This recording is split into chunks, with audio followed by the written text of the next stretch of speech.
তাপমাত্রার পারদে নাভিশ্বাস জনজীবন। গত কয়েকদিনে প্রকৃতিতে বাতাসের ছোঁয়া নেই, কিন্তু শরীরে উষ্ণতা চরমে।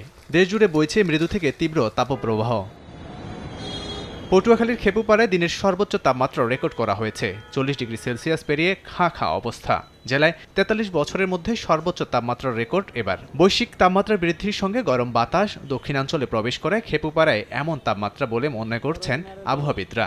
ভাই আর কোয়েন না, গরমে কলিজা মলিজা শুকিয়ে যাচ্ছে, মাথা পুড়ে যাচ্ছে। প্রচন্ড গরম, যার কারণে চলাফেরা করা আসলেই কষ্টকর। পয়লা বৈশাখ থেকে প্রচণ্ড দাবদাহে অতিষ্ঠ হয়ে উঠেছে দেশের জনজীবন। রাজধানী সহ 54 জেলায় বয়ে যাচ্ছে মৃদু থেকে তীব্র তাপপ্রবাহ। রাজশাহী, খুলনাতেও পারদের উষ্ণতা চরমে। 39 ডিগ্রি পেরিয়ে গরমের দাপটে হাঁসফাঁস অবস্থা। প্রচন্ড তাপমাত্রা, বাইরে বের হওয়া যাচ্ছে না এবং মনে হচ্ছে তাপমাত্রা আরো বাড়বে। গাড়ি ঘোড়া তো এমনিতেই জ্যাম, আর মানুষ চলাচলের অনেক কষ্ট হচ্ছে, মানে প্রচুর পিপাসা লাগতেছে।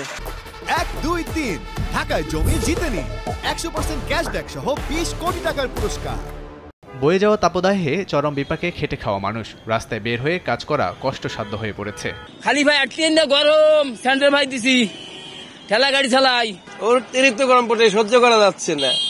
হ্যাঁ, গাড়ি মনে হচ্ছে বন্ধ করে দিয়ে পানিতে ডুবে বসে থাকি। এমন গরম থেকে সহসেই মিলবে না মুক্তি, এমনটাই ইঙ্গিত আবহাওয়া অধিদপ্তরের। লাবিব হাসান, সময় সংবাদ।